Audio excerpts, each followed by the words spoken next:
All right, y'all, so I had to come back with an update. I did go ahead and bleach the knots and did a little extra to it. So if you want to see what it looks like now, stay tuned.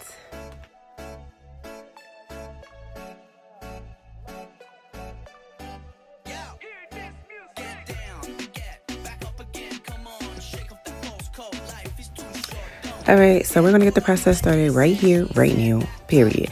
Of course, you're going to need some key ingredients, which is your bleaching powder, your cream or liquid developer, and your tint brush. Yes, I said them out of order. Y'all know which one is which. It says it on the video. Okay, so after you have your 3 ingredients, you're also going to need some gloves to protect those hands. Now, I typically don't use gloves, but I'm going to use them for the video because you should be using them. Okay, so, and yes, that is red hair dye, so yeah, not too much.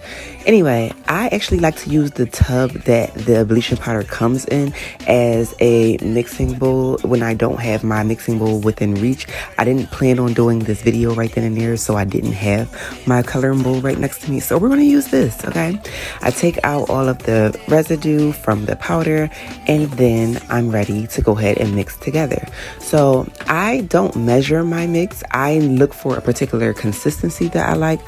For me, I like it to be really pasty, not super runny. So if I had to guess what the measurements would be, it would be a 2-to-1, which would be 2 part of the powder and 1 part of the cream or liquid. I prefer cream developer because I feel like it glides on a lot easier and it gives me a better finishing result. But anyway, after you get to this point, you're going to mix. Make sure all of the ingredients are fully mixed together, and then with the finished product, it should be a little fluffy. That's how I like my consistency. You do what you have been doing if it has been working for you, but this is what works for me. Okay, so we're just going to speed that process up. As you see, I added a little bit more of the powder just to get it to exactly like this. I don't want it to be able to drip off just like water, but I want it to have a little give when it's dripping. So as you can see now, is a little thick, exactly how I like it. And then we're going to go ahead and take that beautiful wig of ours and we're going to turn it inside out, and we're only going to make sure we cover the lace. We're not looking to cover the full inside where the tracks are. That will be pointless, and you don't need brown roots. That's just crazy, right? So we're going to paste, and we're just going to thickly coat it on there. I'm not pushing it through, but I'm putting a very, very generous amount of the paste on there, and I do layer it. So this is going to be a semi-thick layer, but then I'm going to go back over it and put a thick layer just to make sure it penetrates through the actual nets and it gets to the knots. Now, I know some people have had issues with their knots not bleaching, and not bleaching, but that has nothing to do with the hair itself. A lot of times people are saying that, oh, that means the wig is not fully 100% human hair. That's not the case, because the hair bleaches fine, the knots don't. So stay tuned a little bit more and I'll show you what I do to counteract those hard to bleach knocks. But anyway, this process should take about 15 minutes to a half an hour. You really want to make sure you're saturating and coating all parts of the lace so that when you are able to part it any which way, you're not missing anything and it's evenly distributed, right? So after it's fully coated, then you want to start the timer. You don't want to start the timer or anything before that because you'll have an uneven bleach, okay? So after you're done with everything, then it should sit between 15 to 30 minutes, okay? Boom.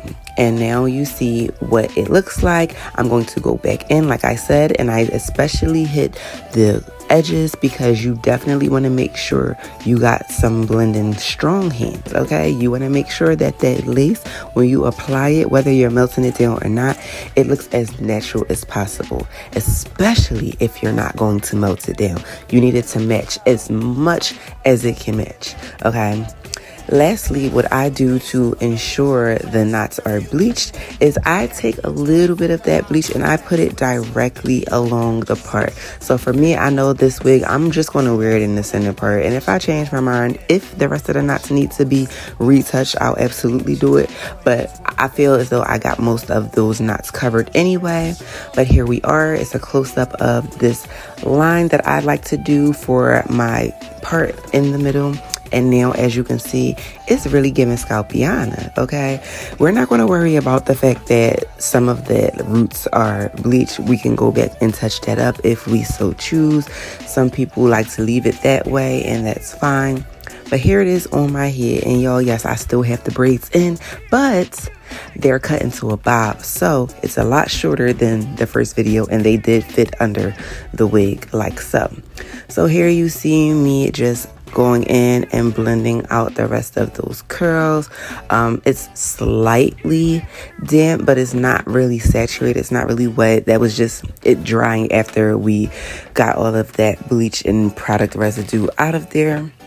So now we're here, and I really, really like it, y'all. Like, again, this is not even, it's not laid down. It's no adhesive. There is nothing that I did outside of just put this on my head. And I did put the clip on it this time. I did insert one of the clips. So outside of it being clipped down, there's nothing holding this wig on my head, y'all. So the fact that this blends so well with no melt, imagine... Maybe I should do an update with a little melty note, you know, maybe when I take these braids out, child, we'll see, because we'll see. Maybe it'll be a whole different wig. But get into the density. I love this curl pattern, and I love this hair. Like I said, I personally like huge hair, so I could probably use one more bundle, but it's a really nice and natural density, y'all. Like, I love this. This is so cute. It's so flirty. It's so fun. It's lightweight, and it's very pretty. But yeah, so this is what it looks like with me doing literally absolutely nothing but freshly bleaching the knots.